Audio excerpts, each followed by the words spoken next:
Hey, what's going on, everybody? Welcome to the Sip and Savor hour of the Simeon Show. What are you sipping on? Today I'm sipping on my tea. It's kind of hot outside, so my tea is warm. I hope you guys are tuning in and ready for a good show. I hope you guys are having a good Tuesday and everything is moving the way you want it to move, and you are walking in your purpose and you are looking forward to everything being okay. I have a great show lined up for you today. I have the ladies of TK Talks, Miss Keita K and Lady T, on the show today. Let's take a quick look at them and who they are before we get right into it.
Hey, what's going on?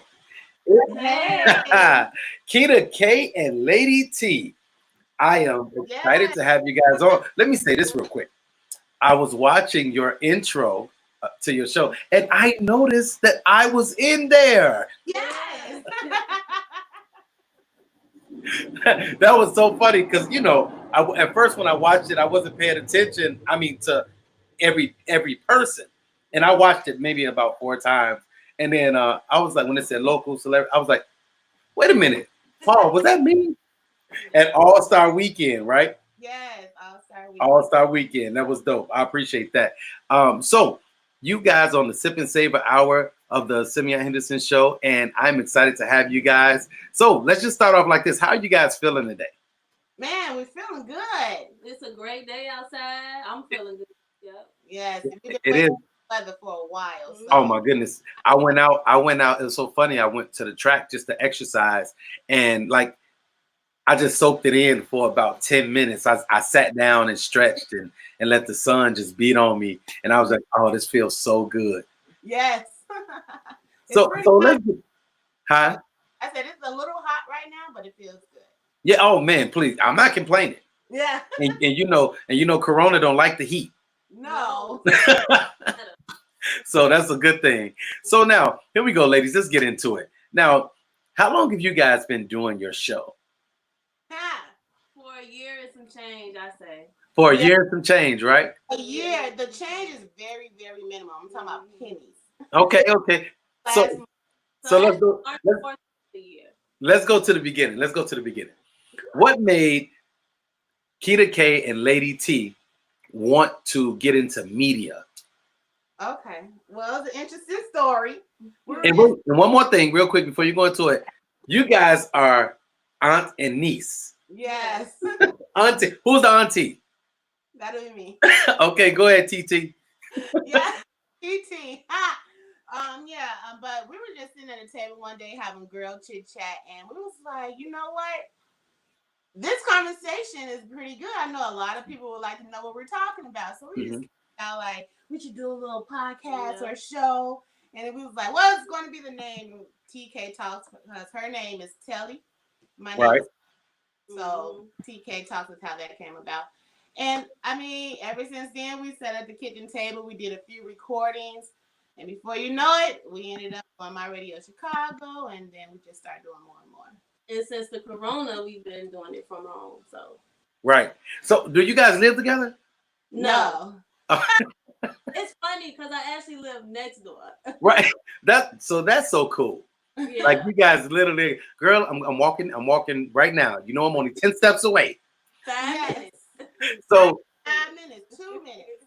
So what is the dynamic as far as the age difference between you two? I'm 28. Uh-huh. And I'm 21. Okay, got it. No.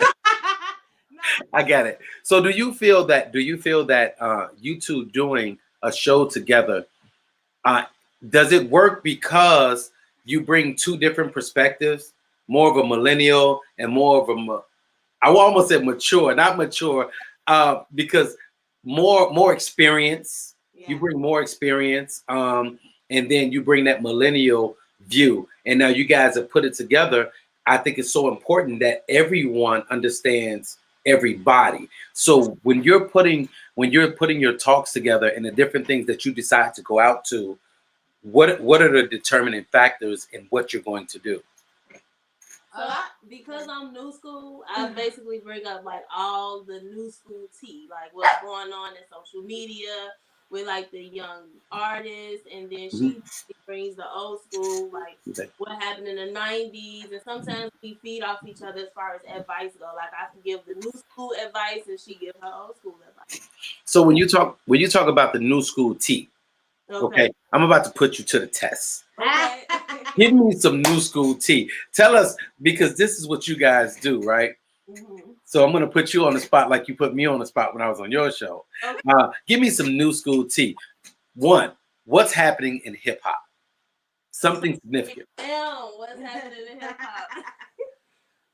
It's a bunch of drama. I know the baby is doing his thing, but the baby are kind of like, you know, neck and neck with their music, and it's a bunch of drama, I must say. Right. Music nowadays. And, like a lot of baby mama drama, and you know, a lot of just fighting back and forth versus how it was back in the day. Back in the day, they used to try to get together and make real music. Nowadays, it's like more competition when it comes to music. Who can outdo who, right? Right. Yeah. Absolutely. So, and I think that when you talk about outdoing each other, I think it's healthy to have competition, healthy competition. But even if I'm trying to outdo you, that doesn't mean that we can't still work together, or that doesn't mean I can't still support and uplift you in what you're doing. All I'm doing is using what you're doing as a tool to push me to another level. Right. And that's what you call healthy competition. And I think we're missing that a lot now. Yep. And so we talk about new school. Let's go to the old school a little bit, TT. Oh, and it's hard to say that because I honestly think you guys, you look close in age. And that's because black don't crack, right? Well, I guess it don't. And I'm probably older than both of you guys. That's all right. You got about 21 yourself. Yeah, 23. I ain't gonna lie. Okay, there you go. 2 years.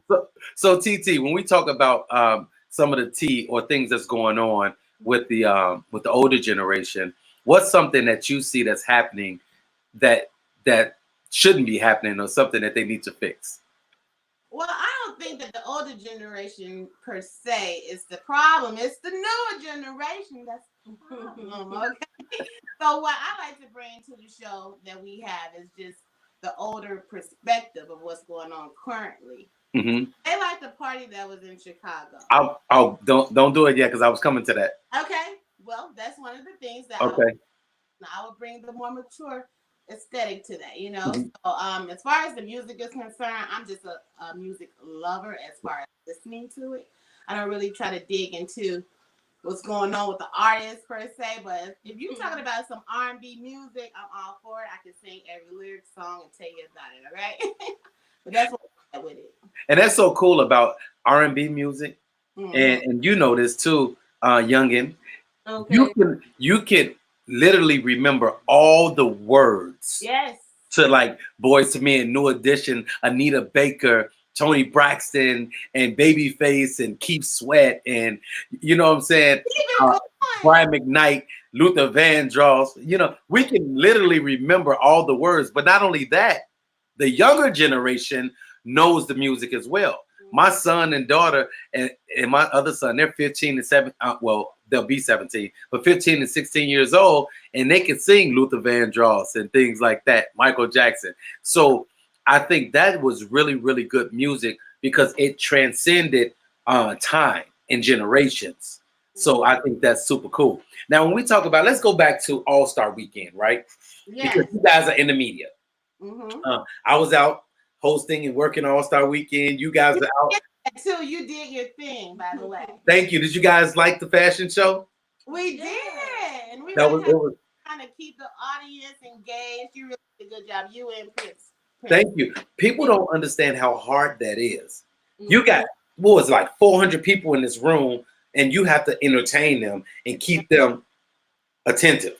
And it was one of those things. And I think the cool thing about it is I'm always still able to be positive. I don't have to do a lot of cursing and all that. And then I know how to relate to the generations. So when you guys were out doing your thing, doing All-Star Weekend, doing your media thing, what was that? Because that was your first All-Star Weekend.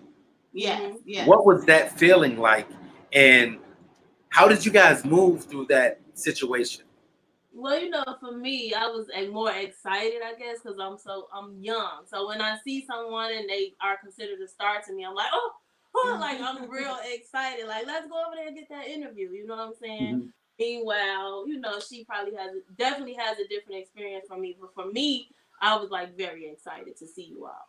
Yeah. That's cool. And That's I think cool. I was excited as well too, but I'm more concerned with making sure everything is properly put in place. Like we have to set up, we have to get this done. You know, you have to have an order and not just go rampant around and trying to talk to everybody. But that was just me. So we had it two dynamics. You know, she wants to go talk to everybody. I'm like, well, I'm going to set up. So that's how it works. So my producer Jose Perez is on, and he put a comment in. He said, "Not even the pandemic can stop rap beef." Now, that's so true.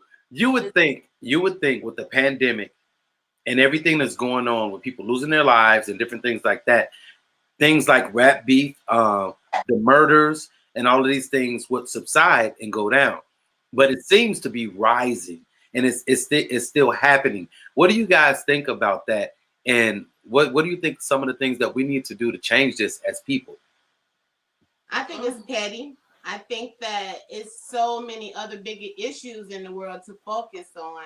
And the fact that these rappers who are like influencers on the younger generation needs to consider that being their position. Mm-hmm. They should make better decisions and have better examples for the kids to follow. I mean, it's not that serious to go beefing. We see what happened to Biggie and Pop. Yeah. Beefing, you know? So you want to make sure that you don't send out that message, especially right now when there's so much going on. It's just ridiculous. Do you think that celebrities and athletes and entertainers, do you think, and even us, we're entertainers, do you think that we have a mandate or that we have a responsibility to spread positivity right now and really try to uplift and help because we have a voice or because they have a voice? And why?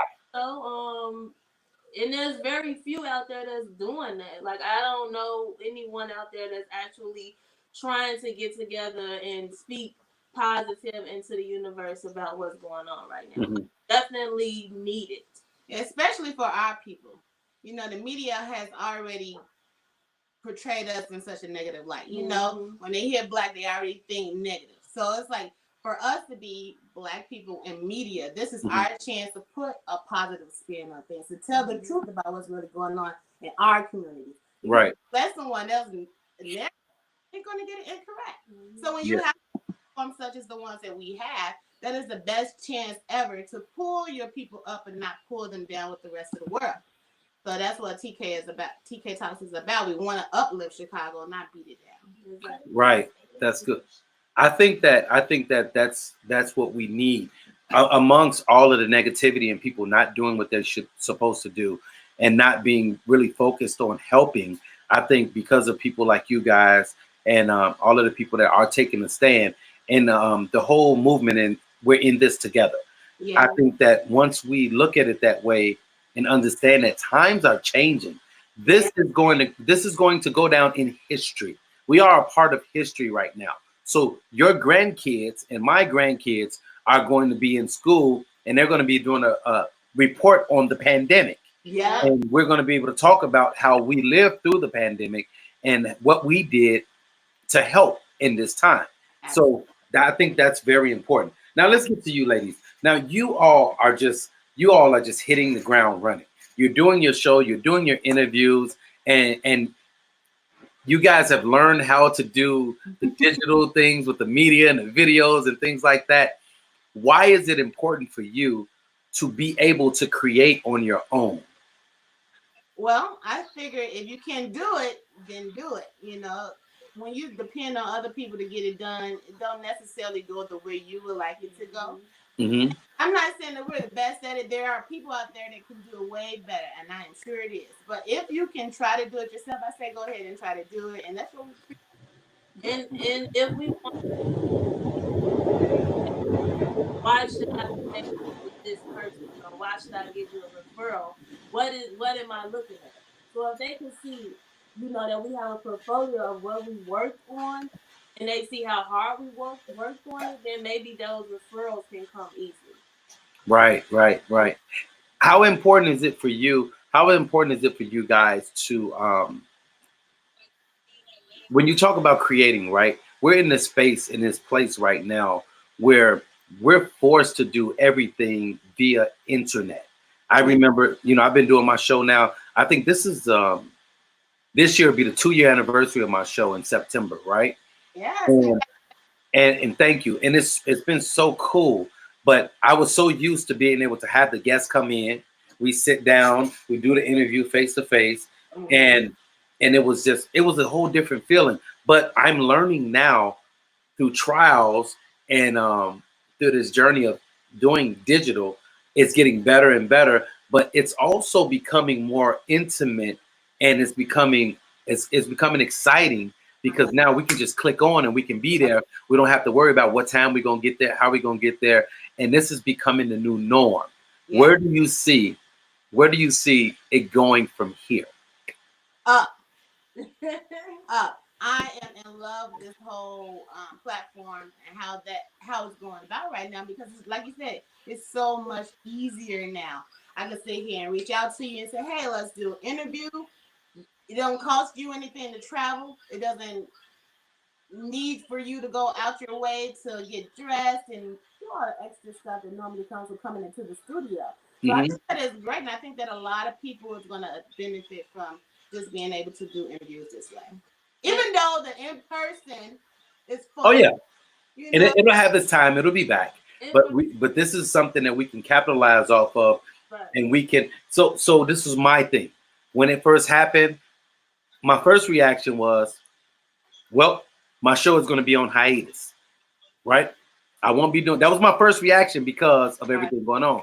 And then Mark Harris, who's one of my best friends, and of course I worked with him as far as acting and even producing now. We have a new movie coming out, White People's Money, and we're working on a deal for that. So I'm excited about that. He told me, he said, Sim, don't stop doing your show. He said, you need to do this. And he was like, well, he said, let's do it. And the first one I did at the Sip and Savor, because that's when everything when it was about to start. And so then I just said, okay, I can do the Sip and Savor hour, from my own studio at home, have my own studio set up, and then we can do it via internet. I started off doing Instagram, which was cool, but that whole dynamic of Instagram, it's cool to do it, but this is much better. But that's where you go with when you want to really do something, you evolve. So let me ask you this. The first, you did your first one on StreamYard? Yes. So for me, I always try to figure out, okay, how we're gonna go from in the studio to now being at home, because I never want to just give up on the whole show altogether. Right. So I was watching a more popular person streaming. I was trying to figure out, well, how did she do this? So how when you stream, technically you have the name like in the corner of streaming. And so I just researched her stream information, and then boom, this is how we came up with it. I introduced it to TK, and she just, put a little tricks and trends on it. And how important was it for you? And see, I just want people to understand this. So when you watch my show and we watch your show, when you look at the screen, you see the Simeon Henderson show, you see the Sip and Savor Hour Live, you see the names, you see all of our stuff, and you don't see anything else. As far as branding, how important is it? Because a lot of people don't want to upgrade because they don't want to pay the fee. Right. How important is it to invest in your career, your future, and your show. Meaning, sometimes you have to put a little money up. How important is that? It's very important. It's very important because if you don't invest in yourself, how in the world could you expect anyone else to invest in you? So I mean, you have to show the world that I'm serious about my craft and what I'm out here doing and what I'm Right. portraying. You've been watching some of my motivational videos, haven't you? Yes. I always say, hey, you it can't mean more to me than it does to you. So if you're not willing to put the work in, and people gravitate to that. If they see that you're working hard and you're putting things together, they'll see what you're doing and they'll see what they can do to help you make it even better, which is something that you guys did for me. You guys gave me, and it's just one of those things where you have to know your lane. And I'm trying to get in other lanes because I have to, but you guys showed me a lane that I wasn't in and showed me how to do it. And so now people have to understand this. We can do more together than we can apart. So sometimes we can exchange services. Hey, if you're good at something, you can help me and then I can help you with whatever I'm good at. And I think that's when we start to grow. Hey, Sarah's watching. She says, hello. How you doing, Sarah? So how important is it for you guys to work with team up and work with people? Well, actually, I'm looking to expand our team because both of us, we be about ready to knock each other's heads off. No, I'm just playing. But I'm looking forward to actually gaining a bigger team for us to succeed, and be on a different level than what we are now. Yeah, and I think it's important that if, like you said, if you want to stay in your lane, it's something that other people are doing that you're not familiar with. Some people need to set their pride aside for a second and ask for the help, and ask for the assistant. Hey, show me how to do this. Show me how to do that. And some people have to be given enough to just go ahead and do it, and not out of trying to get something in return, because your blessing is going to come to you anyway. So you just have to have that giving spirit, and you have to let that pride aside and ask for help when you need help. So I'm gonna throw something out there. Okay. I'm just gonna throw it out there. You can catch it if you want to, or you can block it. I'm doing the show. You're doing the show. Yeah. Our friend Jen Garcia is doing the show. All of our shows are different. Yeah. Right? Yeah. So this is what I look at. My show is in the morning, or I'm sorry, early afternoon. Your show is in the evening, 3 days a week. Yeah. Right? And because yours is from 5 to 6, right? And then Jen's show. I go 5 to 7. And then you're being at home, you can go as long as you exactly. And then Jen's show is from like 6 to 7. So this is what I'm saying. If we take someone like people like us, we can promote each other's shows. And so it's almost like our own channel. Yeah. You know what I'm saying? In the morning you got Jerry Springer, in the afternoon you got Judge Judy or Judge Joe Brown or Judge Mathis. Then later on you got Judge Karen and you know what I'm saying? So what I'm saying is what we need to figure out is how we can maximize our potential as talk show host. You got Jimmy Fallon, you got Jay Leno, well Jay Leno no more, but you got you got Pat O'Brien and all of those Conan.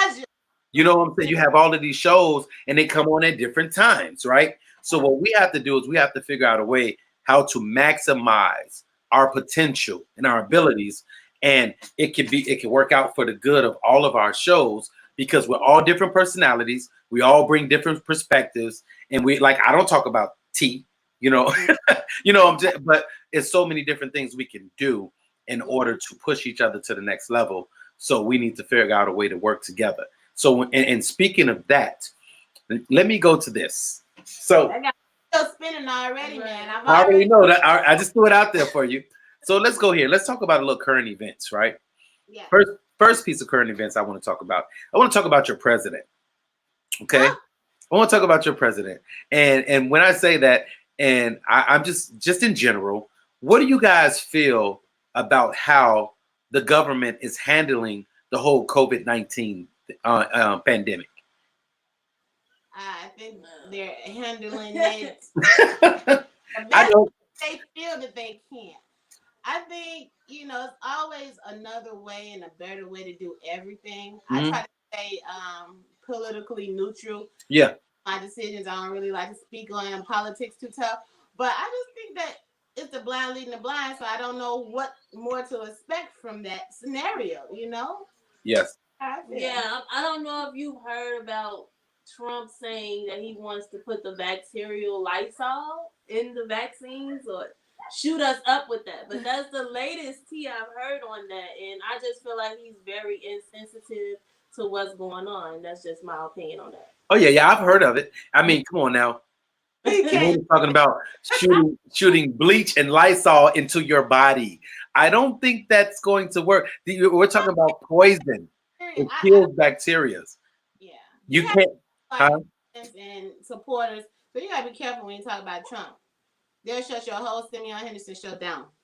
Hey, but that's why I stay neutral, and because this is what's in the news and people are talking about it. Yeah. So I feel that I can talk about it in a non-biased way where I'm just speaking on what's going on, and we're just talking about what's happening. This is what was said. This is what's going on. So I'm not saying I agree or disagree with it.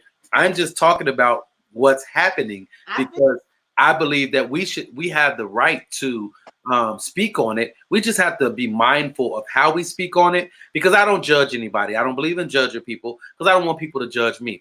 But I believe that we have the right to our opinions, or we can speak on things in an educated manner where we can not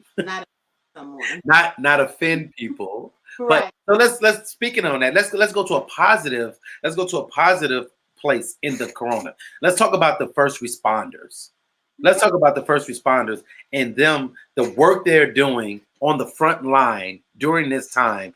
They're being exposed. They're right there, head on, hitting this thing right in the front. What do you guys think about the first responders? I think they are some brave souls. The fact that they're risking their own health for the public is something a lot of people probably wouldn't do. You have to have a special heart, special spirit to be that type of person. So I think it's amazing. And for once, I'm just happy that it's overshadowing the negative. You know what I'm saying? Like, for once, we have something positive to look forward to. We have people that we can actually give to, that we see cares about us. So I'm loving it.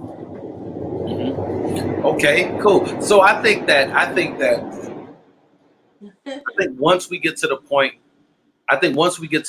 where we can just understand that it's all about working together and helping each other. Mm-hmm. And when we get to that as a collective unit and as a whole, I think we'll grow even more.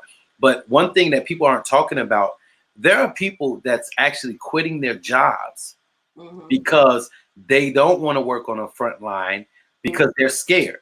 And there have been people that actually quit their jobs because they're scared. They're first responders, but they're scared of being out there and scared of this virus and this pandemic.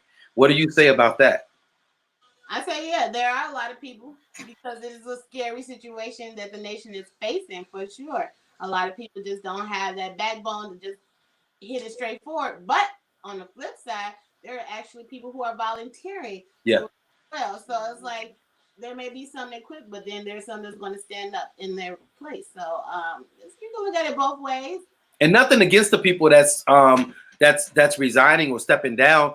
No, they might have underlying health issues. You never know what it is.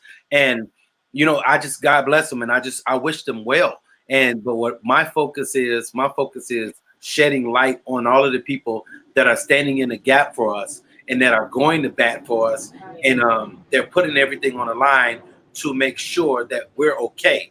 And I think it takes a special person. And my hat is off to those people. And I really appreciate them for that.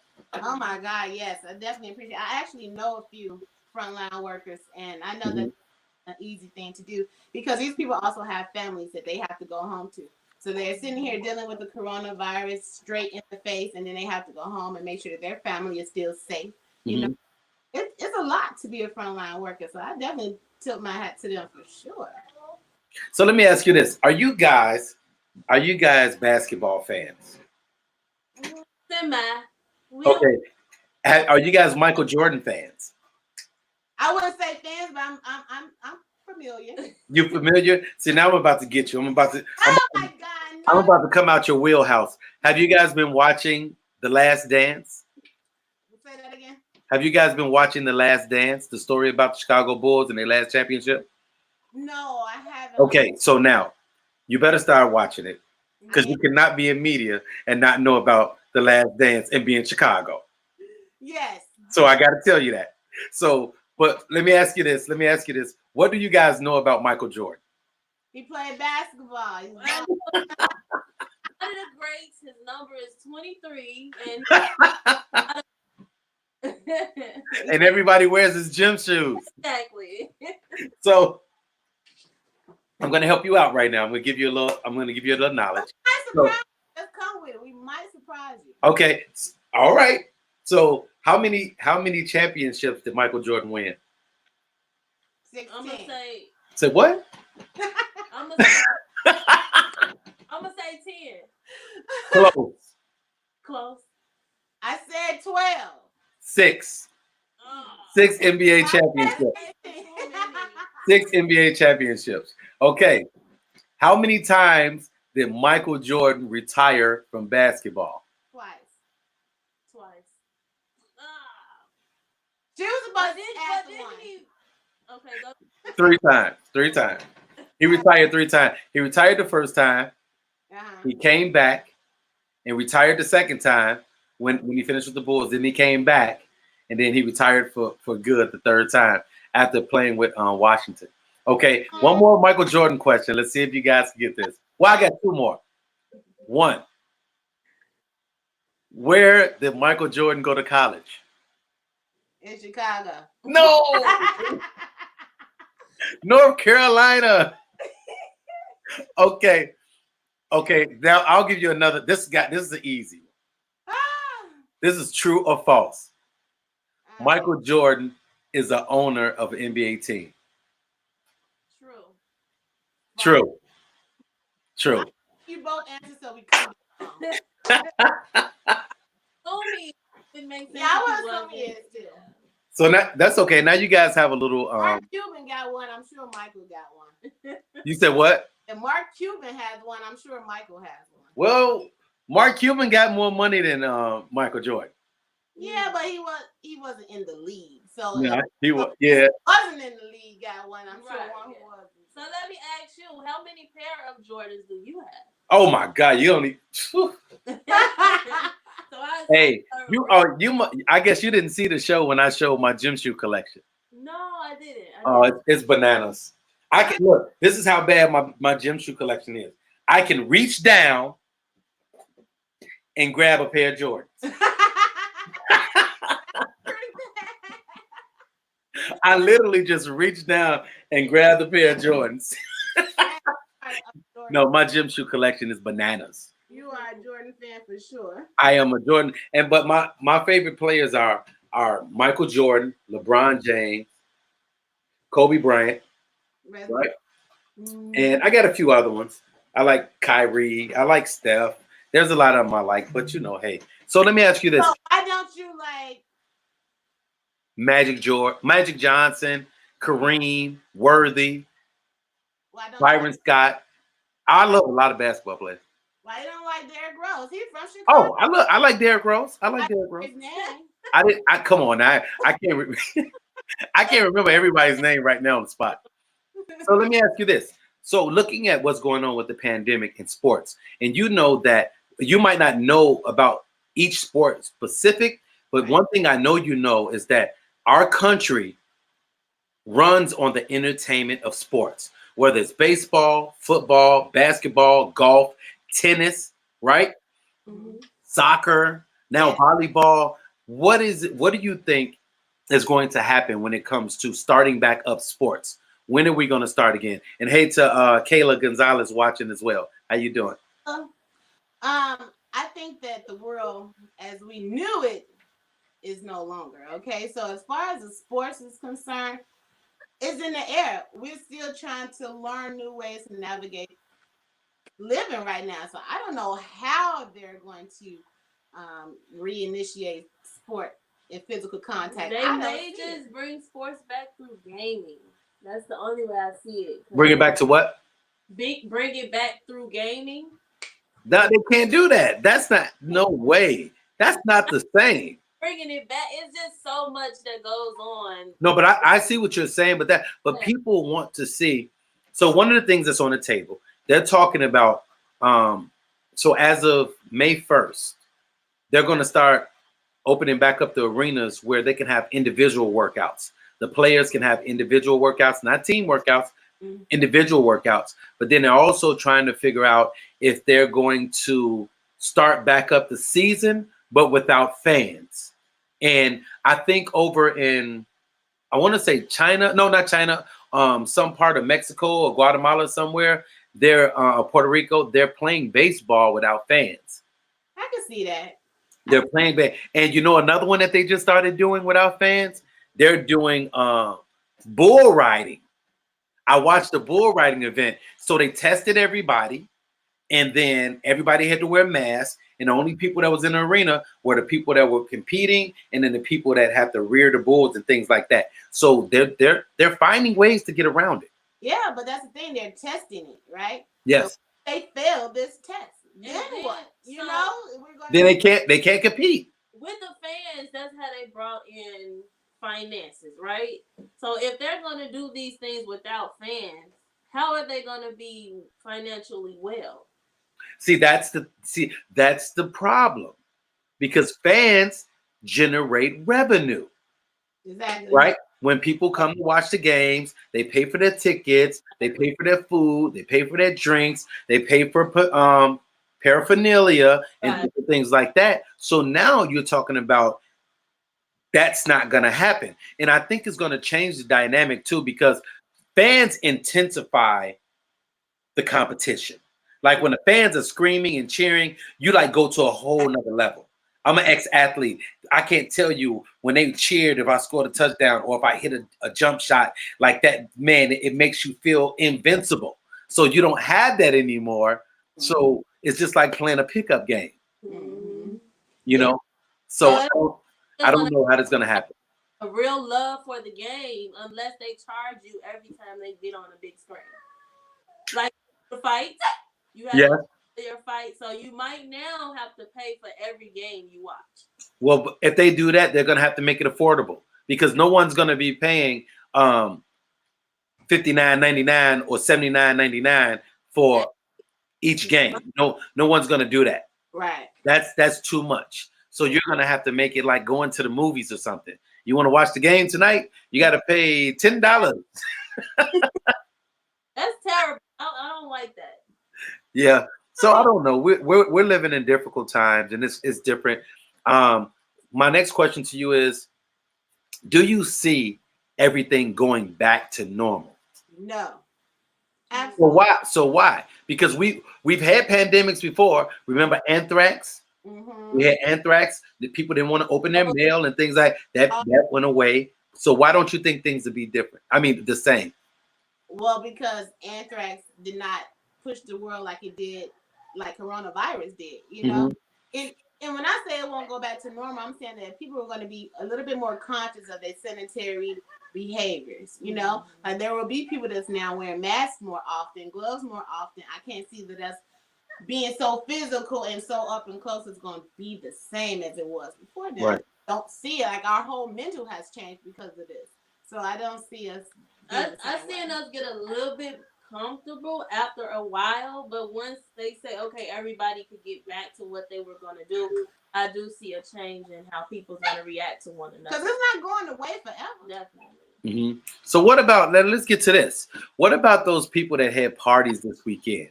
I mean, they in the party, they drinking, like they don't have masks on. And the few people that had masks on, they had the mask pulled down. They're passing the blunt. They're you know, I mean, they were just like, you know what? I can't do this. I got to get out. So, and it's about to get hot outside. What do you think is going to happen? And what about those people that live in places where it's a lot of them and they don't have any air conditioning? Like, what do you think is going to be that people are being told they can't move, they can't do this? Do you think there's going to be a lot of resistance? Yes. I don't know if it's going to be a lot, but there's definitely going to be some, because it's already being shown, just like the party. You know, people are already disregarding the fact that you're supposed to stay at home and stay safe, you know? So if you're gonna sit here and have a house party Uh-huh. in the middle of a national crisis, Yeah. that is the most disrespectful thing to do, because I'm sure a lot of those kids stay with their mama or their grandma or someone who's elderly. They're gonna go home and transfer it over to them who are a weaker vessel who cannot, Right.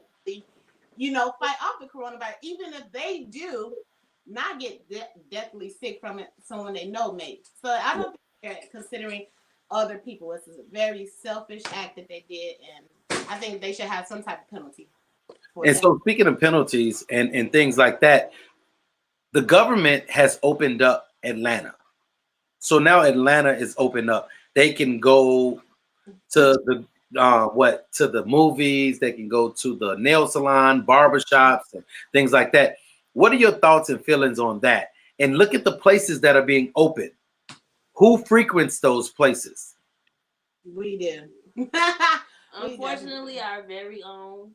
I was against it at first. Like, I was really upset about it. But I feel like in this case, it's to each his own. And the reason why I say that is because I'm gonna speak on the salons. Mm-hmm. Salon, you have your own clientele, so Right. naturally you already have a relationship with this person. Right. So you will know beforehand. Okay, have you been having sick symptoms? Mm-hmm. What's going on with you? How have you been feeling? You normally will already have that relationship with them. Right. So salons, they could be a little bit more careful. Just like with the tattoo shops, these are relationships that they've built. These random people that's coming in, I'm sure that they're checking them and being very careful.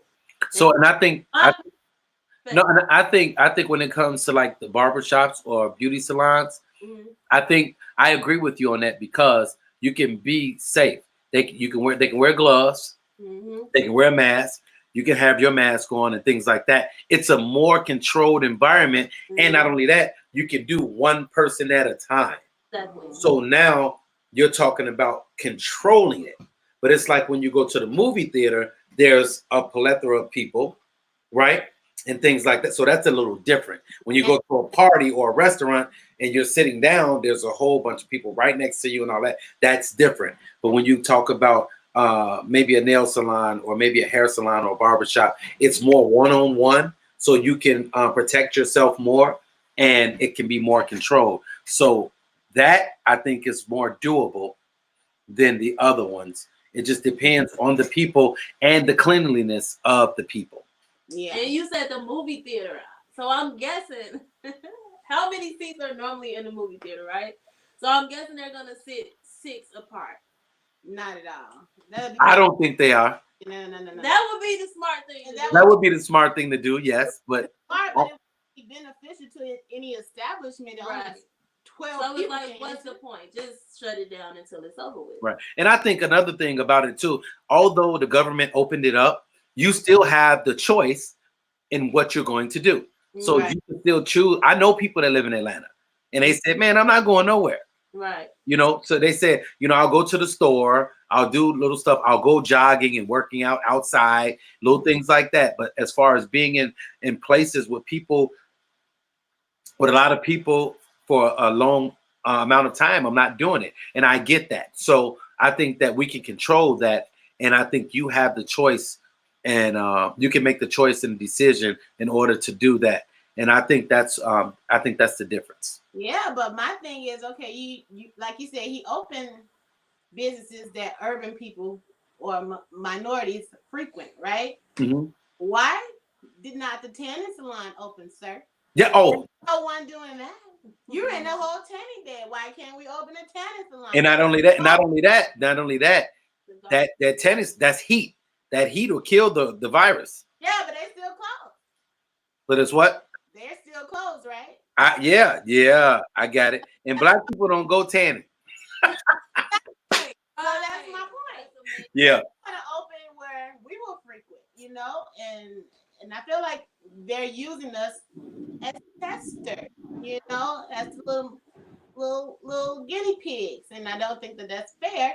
And the fact that people are putting themselves out there to be these guinea pigs need to reconsider and stay home until they open up more locations at least. I got you. All right, man. This is fun. I'm so glad that you guys were able to come and sit down with me and we could talk. And what do you want to leave the people with before you go? Oh my God! Please make sure y'all continue to support Simeon Henderson. This is a great man, great soul. I love your show, Simeon, and we're so grateful that you invited us on here. And if you guys want to chat with us or see what we have going on, you can always follow us at TK Talk Show. It's TK Talks with a Z. Normally we air on My Radio Chicago, so we do want to give them a shout out. But since we're on quarantine, we're at home now. So make sure you just check us out, man. We have YouTube, Instagram, Facebook, Twitter, Anchor. They're doing it big, guys. Yes, They're doing it big. So make sure you guys support my sisters. Make sure you check them out at TK Talks. And it's Miss Keita K and Lady T. They are the ladies of the hour. Check them out Monday, Wednesdays, and Fridays at 5 p.m.